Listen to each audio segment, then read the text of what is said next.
Welcome back to Leicester City Down Under. Lads, how are you all going? We're all good. All on board the Cooper train. I don't know if you're serious or not. More serious than you guys, it seems that way. Come on, lads, it's the weekend. You've just seen your team play with a very average display and a loss to a Serie B team. It doesn't get much better than this. We are staying up. We are staying up. No, I think it was all right. I mean, there was it wasn't a great performance. It was more of a run out. There wasn't too much to talk about compared to the last game, but there was some little bits of highlights. I mean, well, yeah, I think there was. We went to a back four, and I think that did work for some parts of the game. Considering Cody don't really, as we before the game, didn't work in the back two, but I think they held. I think Okoli had a much better game compared to the game. I thought he was great. I think he was the highlight, if you ask me. Shame he couldn't score to get it there, but yeah. Greg here. Hey guys. Yeah. Cool game. Mate, your favourite man on goal, Danny Ward, had a cracking game. Well, look, I'll tell you what, Luke, you can bring up my stuff. I got some stuff to go through, some visual examples. So this is what I picked out from the game. This is not match of the day. I'm not going to big up something. Yeah, I think Greg's comment there, big, got me through it, is probably the best way of describing this. This one, it felt like a pre-season game, right? The result is irrelevant. In some ways, the performance, although I felt it was better at times, but there were some things to kind of learn. So this was our lineup that we started with, and actually I'll just go straight to the formation. So the really interesting thing is the last time we played a 3-4-3 stroke 3-4-2-1 in the halves. But this time round, we started with just a good old-fashioned 4-3-3. Get forward, 4-3-3. But this was quite Liverpool style because, as you can see by that midfield, if you're looking at that midfield thinking, wow, Wilfred Ndidi, Harry Winks, Boubakary Soumaré, that's got about as much creativity as watching paint dry, you would be correct. And that's why we're saying about the pre-season vibes. But when Liverpool played, the way that they get that working is that they would push the fullbacks really high to support the attack. And so effectively your three midfielders are just operating as shuttlers, essentially. So you can see our faces on the left there. There you go. That's to prove that we're watching the game. But this is something that we noticed very early on. So you can see here that we've got Patson Daka leading attack. We've got Mavididi pushing high. But look how high James Justin is. Now, what I would say is a bit different to the way we played the 4-3-3, maybe towards Liverpool, is that look at Ricardo's position here compared to James Justin. So we have sort of one element of safety. So rather than pushing right of them both up high to be like really direct and in your face, they were taking it in turns. So if one fullback pushed, the other one would stay to help secure the defense. And, you know, how I would kind of summarize this first half, and the reason why it was, to be honest with you, quite a boring half, is I think we looked pretty stable, but we also looked like it was one of those games that I felt we weren't going to score in a month of Sundays, if that makes sense. So that's the kind of thing that you're going for. If you play like that sort of system, you're probably going to be solid, but you're going to probably rely on moments. And I think the thing that was missing is we didn't really see very clear patterns of play or nice build-up or things like that. I think, you know, some things that are worth saying. So here you can see, here's Wilf. He was most of the time the most highest of the attacking midfielders, but in general, you can still see that here's Wilf, here's Harry Winks, and here's Boubakary Soumaré. And in general, they were always within this sort of distance from one another. So even though they're playing a 4-3-3, can you see how all three of them are pushed up to this side of the field? It's not like Soumaré here could be standing here to kind of support Justin to stretch the play. So like I say, the idea is they all want to be close to one another so that if Palermo get the ball, you can snap on them and try and win the ball back quickly, because that's like the classic Liverpool style, right? So I'm not talking about the Liverpool team of today because they adapted their style a little bit, but I'm talking about that team that had like Milner, Wijnaldum, Henderson. Those three midfielders are not creative, but yet that team was fantastic. They won the league. They're amazing to watch because they knew their job, which was just to run all day, win the ball back and play it. What else we've got? Okay, so that was the first half.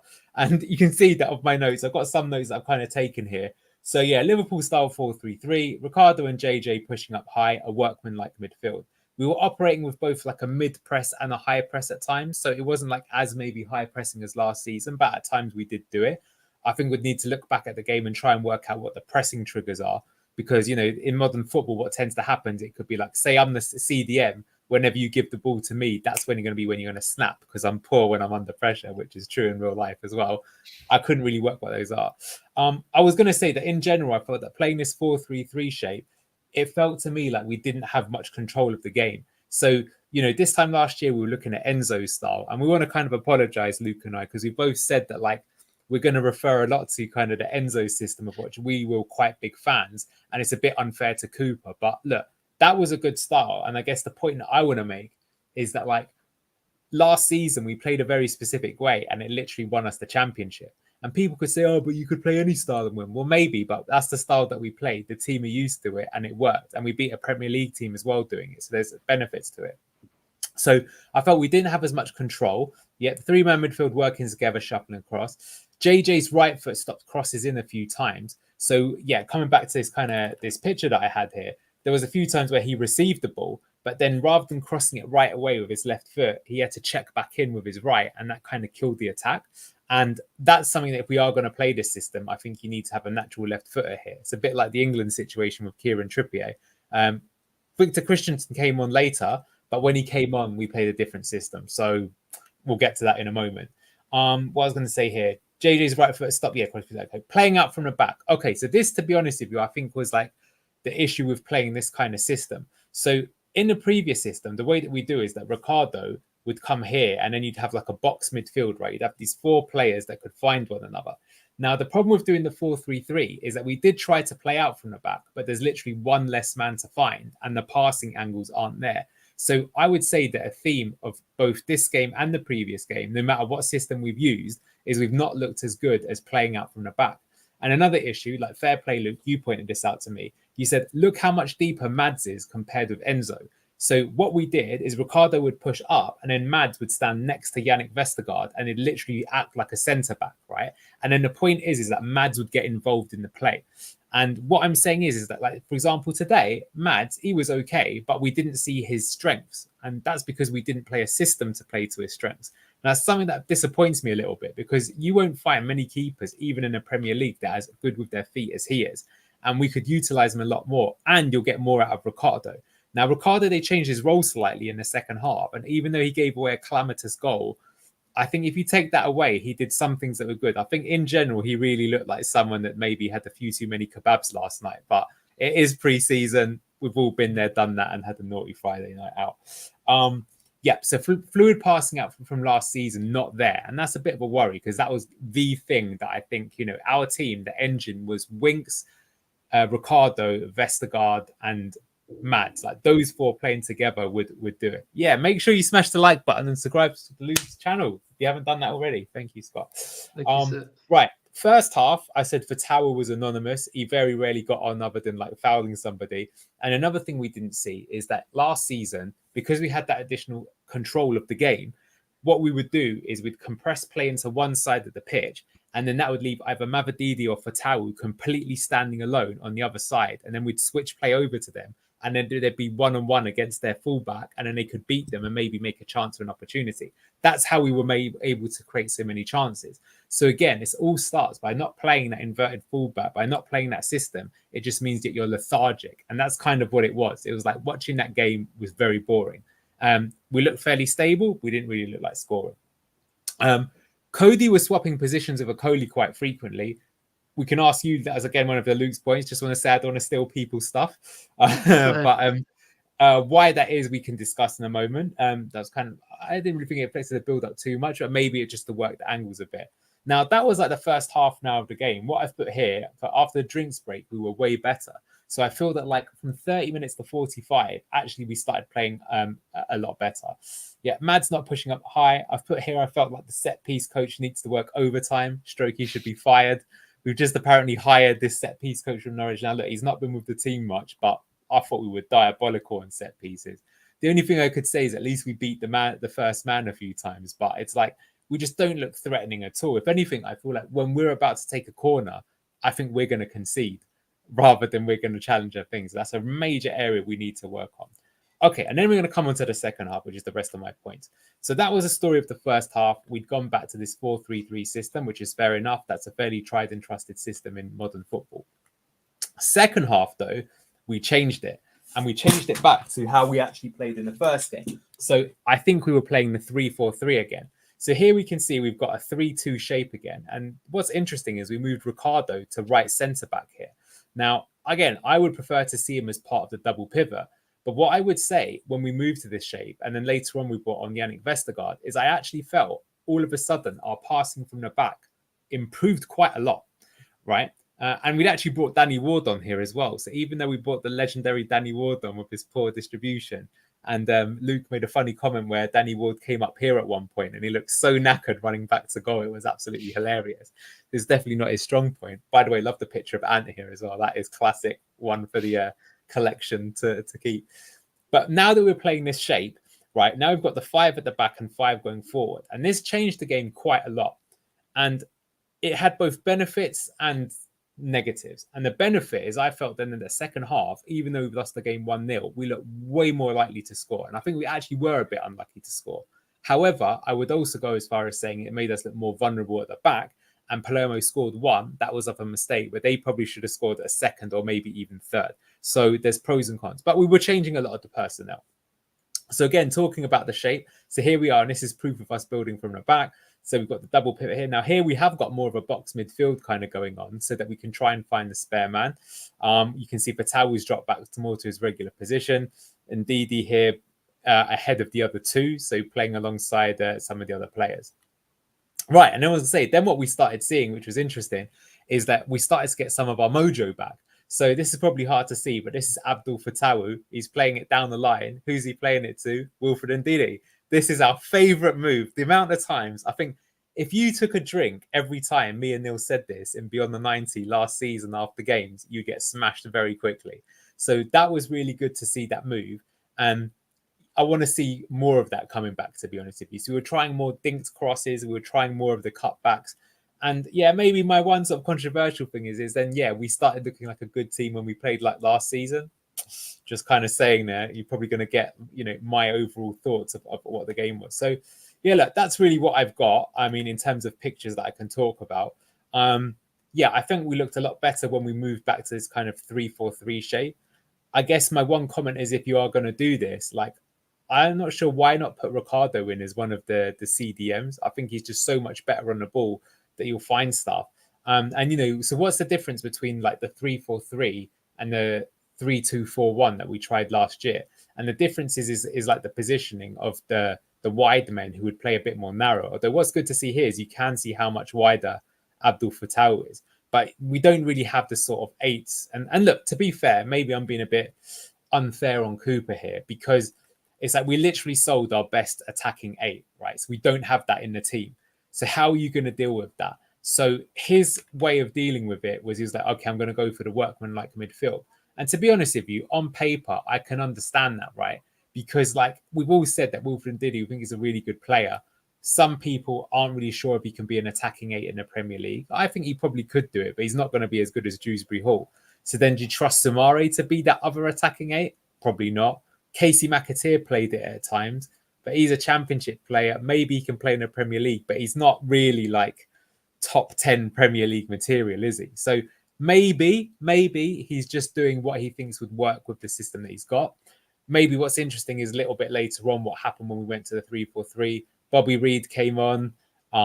Who else came on? Victor Christiansen came on. A few more like that. But look, I think I've just talked for 10 minutes straight there. So I'm going to be quiet and pass over to our host. Back to you, Luke. First of all, Chris, how are you, mate? I'm all right. Sorry about that. I was just having a shit.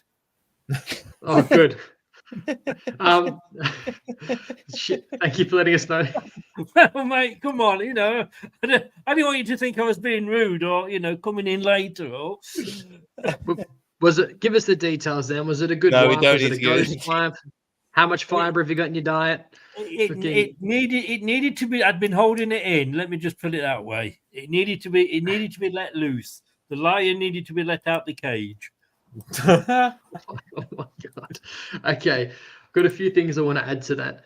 Trying to remember all of them. The first one is go back to Anil. If you could please just pull back up, put that back up on screen, and put the picture of JJ back on the left hand side. If you could please. Yeah, here we go. Okay. Okay, thank you. Now, going back to your point, what you were saying before with missing his left foot with a cross, we've seen one decent one come in from Mavididi earlier in the game, which is brilliant. Yeah. Mavididi's looking like he's going to have a strong season now. This is what's interesting for me because I agree with what you were just saying about Ricardo Pereira. I would rather see that 3-2 shape with him as that central defensive midfielder. And then, in my opinion, I would much rather see JJ as that third centre back instead of Faze on the right-hand side. And then that then allows you to put Christensen in that exact same spot where you've got JJ circled there, and then you've got the left foot option. If you've got Fatawu having a much better second half, like he did, running up, stretching up the wide and going that right hand wing, taking his man on, that's now two options that you have to cross it into the box from each side. So, in my opinion, that would be a lot stronger. But I'm not the manager; Yeah. I'm just an Australian guy. So, going to a Coley, I am not sure why he kept swapping. I don't know if you noticed it as well, Neil and Chris, but a Coley did keep swapping quite a fair bit with Cody. There was no real major ramifications, but at the same time, I couldn't see any benefit. And again, this goes back to what you were saying with Chris on his last stream, which you should definitely check out, guys, on that tactical analysis at LTID TV, is players were getting in each other's way. It was a little confusing. It wasn't as bad as the first game, but in my opinion, it was still happening from time to time. I couldn't tell, if Samara was playing as a 6 or an 8. There was a lot of rotating. What are your thoughts, Neil, on Ndidi playing a bit further up the pitch in this game? Like that was last going to be one season. of the points. No, in terms of last season, it worked because, as kind of Neil was mentioning earlier, the fact that other players can play out of position. But when he was in that position, he looked lost. When he was high up the pitch as a lone number 10, it was like, yeah, that's not his position at all. As you mentioned, when it was the second half, when he linked up with Fatawu quite nicely, we've seen that move happen at different times. But there wasn't really anybody in the box ready to finish off the opportunities. And that's where you saw Kiernan Dewsbury Hall before. That's where his role was to pop up at the back post, head it in the box. We've seen that a few times. Daka wasn't getting in those positions. Appreciate that, Scott. Thank you. So for me, if it's a game we're going to see out and we're 2-0 up and we just need to keep this 2-0, bring on Ndidi, you play that 3. But I think in general, indeed, playing that position wasn't, again, it's all right, but again, it doesn't really give me anything. And as Anil was mentioned as well, with Ricardo and Justin, were they bombing on as much? One would go and one would stay, but it won't both going for it like a Klopp system used to do, where both winger, again, they're ahead of the defenders and they're just going for it. And then you've got somebody like a Henderson that can push into the Mac and play a back 3. So that could be another option. In fairness, Daka was, I think everybody was a bit off. I'm getting some specific things, but I think you made a really good point. Both of you made a really good point about Hermansen. Again, he's a player that plays out from the back. It's almost like playing it's trying to play counter-attack football with people that are good in possession. It just doesn't work because, again, they're two different skill sets. And if you don't play their skill sets, it doesn't work. Now, I'm hoping that's just because he's just come from the international break. And we're giving him 45 minutes just to keep his things in his legs. But, yeah, I think it's just an experimental at the moment. There was some things that I liked without touching too much on other bits that people have mentioned already. But it works. I'm really curious about Hamza Chowdhury's role this season, because last season, I think he was potentially one of the weaker players, if not potentially the weaker player out of everybody. And even I think in this game, he lost the ball a couple of times, which he shouldn't have in this position. So I think you're right, Anil, as well. Coming into this, Ricardo playing alongside, having a third centre-back in there would really help just sharpen up the team, because I'm a massive Hamza Chowdhury fan. I think he's better pressing from the front. And if we're winning a game, again, to just close down the pressure playing as a number 8, I think he could do better, because sometimes he just loses concentration on the ball and it leads us just to be caught out on the counter-attack. Neil, do you think he'd be better more in this setup? He'd be better in this setup as a Wilfred Ndidi role. Yeah, that's what I think. So it's almost like a bit weird. Like if he'd have started in the 4-3-3, that would have suited his skill set. But when you move to the 3-2 shape, he's not so good there. Or you push him forward like you would do Wilfred, Chris, do you think that Mads Hermansen would be better and would be able to come further up the pitch if Yannick Vestergaard was in front of him? do you think that Cooper would swap it up if Yannick Vestergaard was in front of him, or do you think we're not going to see Mads come out at all anymore this season? I hope we don't see him come out. We said this on my channel at half time, didn't we? I mean, you know, I'm all for a sweeper keeper, but let's be honest with you, last season, Matt the Manson might as well have sat on the centre circle. I mean, you know, I'm old school. I'm the oldest one of the four here. I'm not saying let's play 4-4-2, but I mean, you know, it was ridiculous last season. And when you try and play, I think if he tries to play the same this season as he did last season, we're up against better strikers. You know, how many times were the shots at Mad to Manson just wild? They were all over. The finishing in the Championship was bloody awful. You're not going to get that in the Premier League. And if he plays up as high as he did last season, he's going to get caught out. He so is. And I've got to say, having just sat through 90 minutes, what a waste of 90 minutes. What really did anybody learn from that game? You played 45 minutes, fine. Against Shrewsbury, you then made a hell of a, made 6 changes or something at half time. Bring in Golding on at 88 minutes in a fucking friendly. What is the point of that? What has he absolutely learned? I mean, I thought that he'd gone off for poo, and Brendan Rodgers had come back on again with the substitutions. What a waste of time. Any substitutions after 75 minutes in a friendly that are just tactical or not just for an injury, waste of time. So after a little bit of 70 minutes, Vestergaard came on for Cody. What did we learn about Vestergaard that we didn't know? Nothing. Bobby Reid came on. I hardly touched the ball. I can't make a judgment on him. McAteer, well, we know what he can do. Christensen looked good, but again, 20 minutes I've got to judge him on. 10 minutes to go, Cannon came on. Did he really do anything that impressed in 10 minutes? Would he have had a chance to do anything that would impress in 10 minutes? Thomas, again, why he came on, God knows, but he did. Fair enough. What is the point? 8 minutes to go. Nelson comes on. Alves comes on. Did we learn anything from those 8 minutes? Did we, buggery? What is that? That was just a waste. 90 minutes of my life I will not get back again. You can swear on my channel, mate. It's all right. Just sorry, Chris, before I finish off your... I'm very conscious that I did earlier, and I'm just trying not to again. But to me, I mean, I used to criticise Sven when he was England manager for making a load of changes during the game. But give them 45 minutes. You can see what they can do in 45 minutes. Let me just say, I mean, did anybody, think that Golding was crap? You can't tell he was only on for 2 bloody minutes and a couple of minutes stoppage times. What was the point? Very Brendan Rodgers-esque. Look, we've got a few more pre-seasons. And I'm not trying not to read too much into these games because everybody's in different positions. Mavrodini played central against Shrewsbury. Now he's back out on the wing. I mean, I don't know. I feel like we're watching Scooby-Doo here. Hang on, sorry, mate. Neil, sorry to cut you off, Chris. Neil's got to shoot off. Everyone, please sorry, mate. I've just got to go. But yeah, thanks for having me on, mate. I'll definitely come on again. But yeah, just a bit of a rush at the moment. But yeah, thanks everyone. Good to see you, Chris. Thanks for coming, mate. I'll see you in a bit. Take care, buddy. Sorry, Chris. Yeah, I understand what you're saying. Look, Anil, going on to what Chris is saying in terms of time, and we're talking about this, we're watching the game. We're talking about McAteer. Now, if we're talking about Golding, we want to see more minutes from him. If we're not going to see him feature that much, Golding has played a lot less football than what McAteer has. He's probably got a higher ceiling potentially, and he's a lot more highly talented. But for me, the minutes I've seen from McAteer have been somewhat promising. Obviously, granted, it's not Premier League. I'll start with you with this, Anil. Do you want to see Casey McAteer? Because you like to talk about starters and finishers in game, and you seem to think that he'd be a decent option off the bench. But can you say the same about Golding? Going to what Chris's point is, we haven't seen enough of him yet, which is why, in my opinion, I would like to see him go on loan.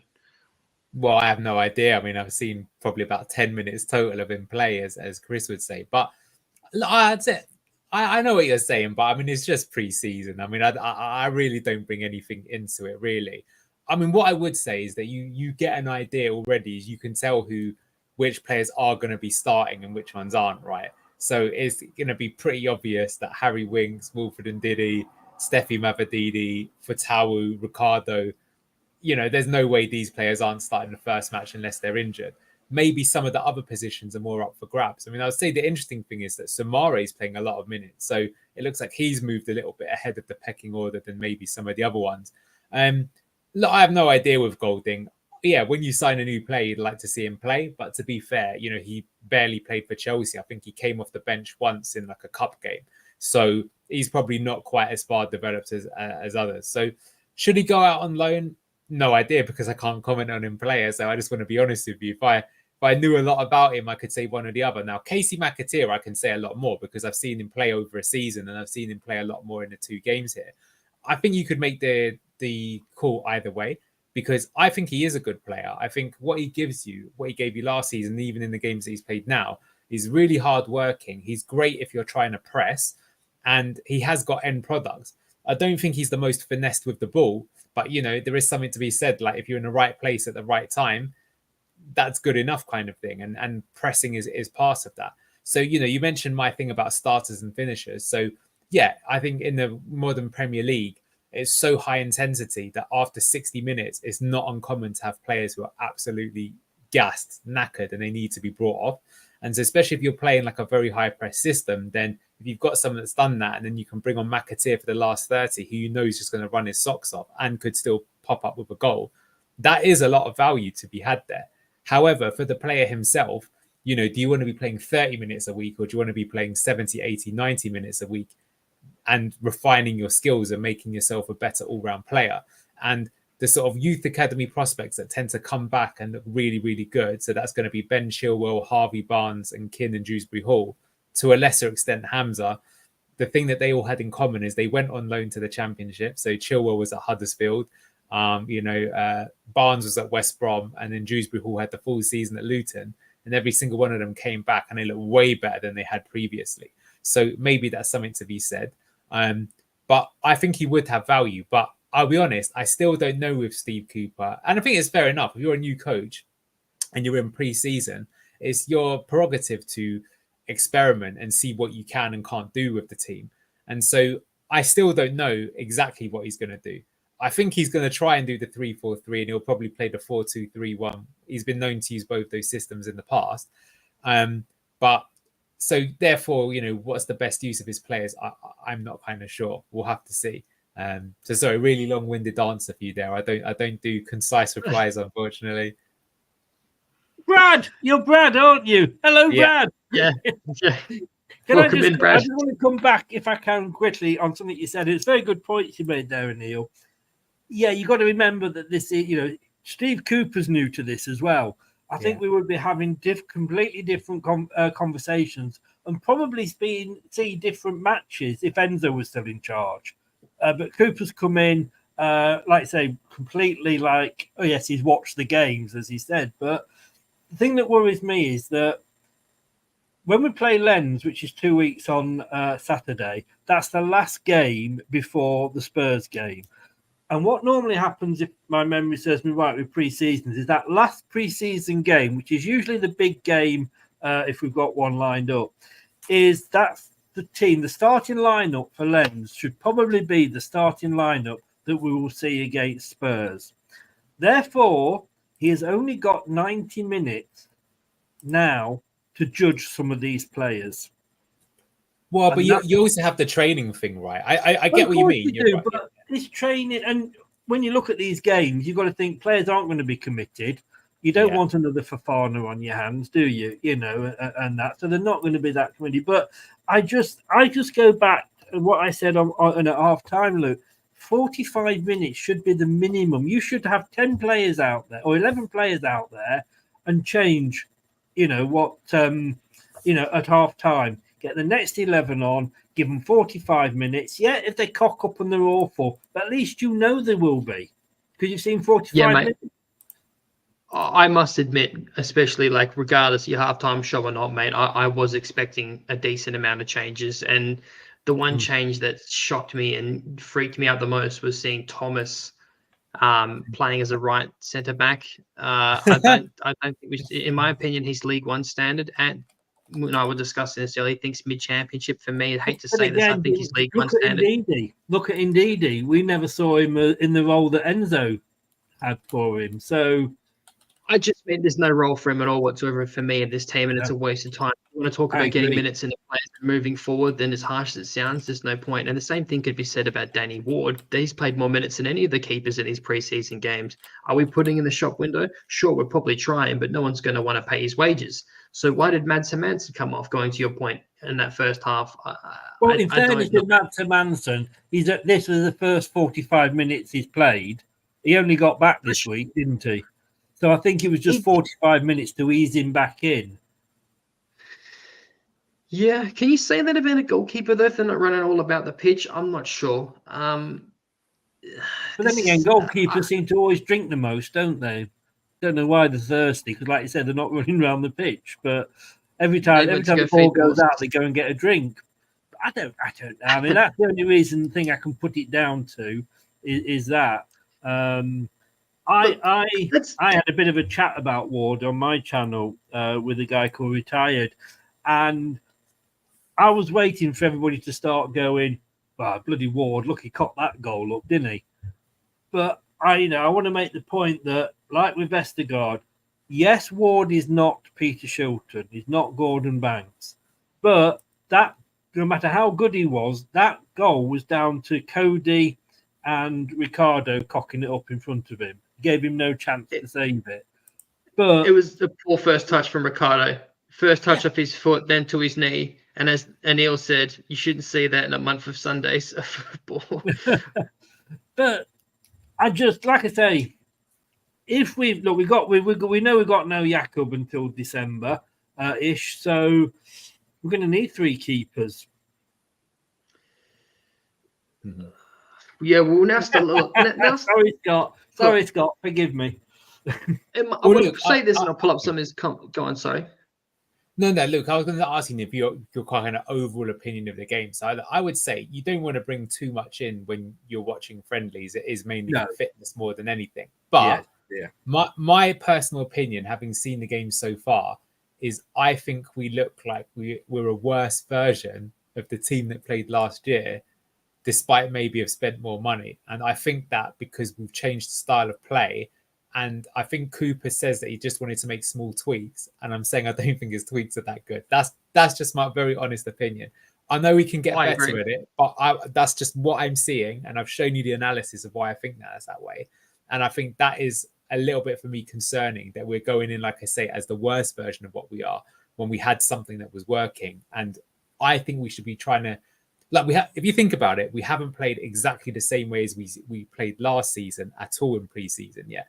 Do you know what I mean? We haven't had the players in Neil, have we? Vestergaard's only just come back. Well, we could have done. Yes, that's fair enough. So let's see if we see it in the next game. Yeah, no, I agree. Yeah. I agree. Yeah, I would like to see that. My concern is we won't see it. So no, I agree. Look, this is my opinion to round up the analysis point from my perspective.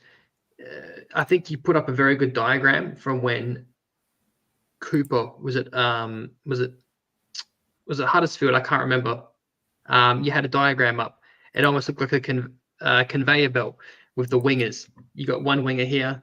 Let's get this right, and one there, and it doesn't work. And what also worries me is in terms of the possession and the overloads, it's not there. And then you want to talk about tweaks to Enzo's system.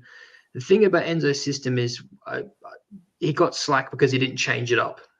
But in my opinion, it was a well-oiled machine. Everyone was in sync. It was painfully apparent from the first game that everyone knew their roles. They knew what it'd be. They were very well coached, and to a point where everyone was in sync and everyone was moving a lot more off the ball, particularly as much as someone was on the ball, which drew people out of position with the likes of Pats and Daka dropping deep. And when you drop people out of position, that's when you hit them and that's when you press.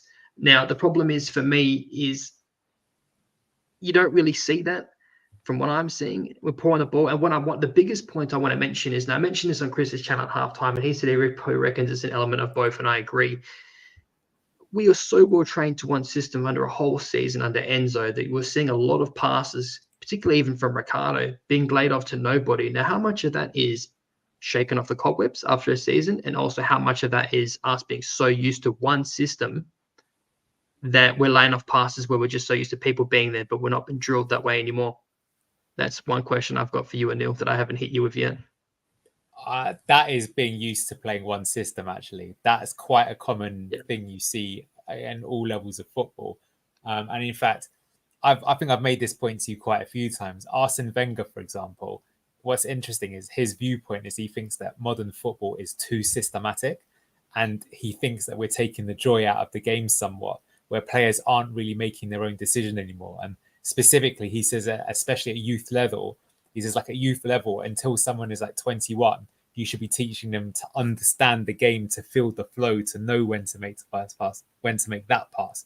Whereas in a structured setup, it's like you receive the ball when you pass it here. And if you don't make that pass, the coach blows their whistle. Oi, Luke, why did you play there? What are you supposed to do in this position? Oh, I'm supposed to play there. Yeah, you're supposed to play it there. Let's do it again. And you get that until it's drilled. And there was a great point in that in the first half where the ball comes to Ricardo. It's almost like a minute into the game. And he just passes it into nobody. And they run on and they almost score from it. That's exactly where that's come from. Now, that could be retaught by another system. Of course, everyone can kind of learn it. But that's where that's kind of come from. Of course, there is somewhat of cobwebs as well, though, that people were still making, like, you know, if you're passing to someone 4 yards away from you in a straight line and you miss it, which happened a few times, that's obviously, you need to get the kind of cobwebs off. But I would say that our passing doesn't look as crisp as last year. And again, I think it's because with the Enzo system, very specifically, as soon as one person received the ball, you could pause it. And I reckon even us here, you could probably have a good idea of where you think everyone else on the team would be standing at that point in time, right? And that's the point you're making. It was all about the fluency, being in synchronization, knowing everything. And then the advantage of why system football is done so well is because you don't have to think. I know it sounds stupid, but footballers aren't the smartest, right? If you've ever met them in real life, they're often not the most intelligent. Ooh, right? Well, that's what happens happens when you don't go to school and you play football for 6 hours a day instead of doing your study. And so it's a good way of getting the best out of fine-tuned athletes. That's not even like being critical. It's just like a fact that if you make it so you don't have to think, you remove one variable and therefore you can make it easier and more consistent. Anyway, that's my stance on it. Just to play devil's advocate there, Anil. I mean, yes, we weren't as crisp as we were probably last season, but that crispness last season was 50 passes around the back 4 or 5 before it even went over the halfway line. If we did that, I think this season, and if we look, and we would be losing the ball a hell of a lot because we're up against better teams, that could really, really cost us. So, yeah, we're not making as many passes. No, we're not finding each other. But you know, how many times? I mean, last season I watched Vestergaard and Winks to Vestergaard. It literally was to me, to you, to me, to you, to me, to you, and yeah, all right. But Chris, that was against teams that parked the bus, though. That's the big difference. Exactly. We would play teams that literally had 0 intent. They knew most games we were doing that. In fairness, because most games people park the bus. That's I'll tell exactly you a team right. that didn't park the bus against us. Southampton. They didn't park the bus in either game. But we were still against Southampton. You're telling me we weren't passing around the back? Southampton had more possession in both games against us than we had and made more passes, but lost on Yeah, but we aggregate were still 9-1. making a hell of a lot. No, I'm not saying how many they made and whether they made more than us, but what I'm saying is we were still making a hell of a lot of passes around the back. And you know, somebody sent me a stat after about a quarter of the way into the season that Vestergaard had made more passes than I don't know, say Christian Fuchs or whatever. And I went, well, yeah, of course he does, because half of them are back to the goalkeeper and the other half are toward. Okay. I'm just playing devil's advocate here. I'm just saying, you know. I know what you're saying. Before I finish off that, let me just quickly get to a few comments because I've got them flying in here. First of all, mate, if you were going to come here giving it large with shit like that, at least come in of an alias, because that is the most. I hope that's not your real name, mate. Martin Lord Waghorn. If that's your real name, then I feel sorry for you. And your dad and mum stitched you up with such a horrible name. And also let us know who you support as well for coming and talking shite like that, you fucking bot. Now, next one we've got here, what I want to pull up here is, and I'm sorry, guys, there's so many comments coming in. This, I think, is a little harsh. I want to bring this up. this was a performance that clearly was going to disappoint the fans. Was it not smart to not tarnish Golding and Owls for the performance by having them play a larger part of that woeful display? Chris, I appreciate your comment. It's a friendly. I wouldn't read in too much of tarnishing them. I don't think people are going to be thinking anything's tarnished. It's not a Premier League game. You could make that argument if we were to throw them to the Wolves like Thomas in the Premier League, but I don't see that happening. And the next comment I wanted to pull up here, which I thought was a good comment, was trying to find it here. Someone put a comment up here about, here we go. McAteer is also more comfortable on the wing. There was one here he put down, the same bloke, about him being, he needed a big bloke for the physical side to look after him. I actually think McAteer is quite physical. I can't find the comment right now. I'm sorry. Let me say this, going to what you guys were saying before about parking the bus and playing devil's advocate. In my opinion, those 50 passes, Chris, because they're playing that block and park in the bus, we're trying to draw people out of position. It's like I was saying before, it's like picking a lock and we're trying to crack the code. And then once we've cracked it, we do damage. I think it would have worked a lot better in the Premier League, that system. But again, we keep talking about Enzo, and Enzo's not our manager anymore. But what are your thoughts? And Neil, how do you think this system is going to work in the Premier League from what you're seeing so far? Because I'm concerned. Well, that's my overriding point, is I don't think we're as good as we were last season. People are entitled to their opinion, but looking at the coaching, I see a team that is less fluent, less structured, has less control of the ball, and is making fewer opportunities. But it's only pre-season, and the entire team isn't back yet. Again, when they look at Burnley, I mean, they played the same way in the Premier League as they played in the Championship. How did that work out for Burnley? And look at Steve Cooper. He got sacked at Nottingham Forest for playing an awful style in the season. But he kept them up. He kept them up the first season, and his team kept them up the second season. Whilst he wasn't there, it was still virtually his team. And if Steve Cooper gets us to 17th next season, look, we're going to have a points deduction. Anything above 17th is dreamland, and it's not going to happen. So he's got to come up with a style that's going to keep us up there. Yeah, as per Luke's point, I don't think the way that we're playing right now. Yeah, okay. So Burnley lost the best three players. We lost some of our best. Well, we've lost Kieran Dewsbury Hall, so we've lost our best player. I think the manager is so much more crucial of a loss, purely for everything we've just discussed, than it is players. You could also say that Burnley had a few changes as well, I believe, as well, before the season started too. So a lot of Burnley fans think they had a stronger side in the Championship. Anyways, guys, you look tired, even though it's 4 a.m. here for me. Is there any finishing thoughts you guys want to close out with this? Anil or Chris? We'll start. Look, like I say, and I said this on my stream, it's a friendly. It's a pre-season friendly. I will question about what he learned about players that came on in like the 80th, 88th minute. But we could win every single game 4-5-0 and we could get relegated. We've seen that with Leicester. We can go out and we can lose every single game 4 or 5-0 and finish mid-table. Foghorn Leghorn is slagging you off. You're obviously blind, because if you look, that's a Leicester thing. So, Martin Waghorn, go into the corner of the room and play with your dick. If he's got one. Well, I don't even know who he supports. No. Neil, any closing thoughts, mate? No, let's see how the games in pre-season continues. It was nice to see some people that we hadn't seen play before, like Bobby Dekova-Reid, seeing Christensen, Hermansen, and Vestergaard come back into the team. And let's see how we go. I mean, as you say, the bigger one probably is the last friendly one. We'll get more of a reflection. And really, it's all irrelevant till game number 1 of the season against Spurs. No worries. Well, look, listen, thanks everyone for all your comments. Thank you, Foghorn Leghorn, for your banter, and everyone else. I will see you guys hopefully in the next one. Have a good weekend. And if you haven't already, please do. I don't normally ask, but please do like and subscribe. I'm trying my best to get to 250, and it would mean a lot. And put a comment down for Oliver Neal's analysis. He totally runs a lot of these shows, puts great presentation down. He's maybe talking about doing his own channel. That's for him to decide. But if he does, I think it's going to be a brilliant channel. So, like I said, have a good weekend, and I'll catch you on the next one.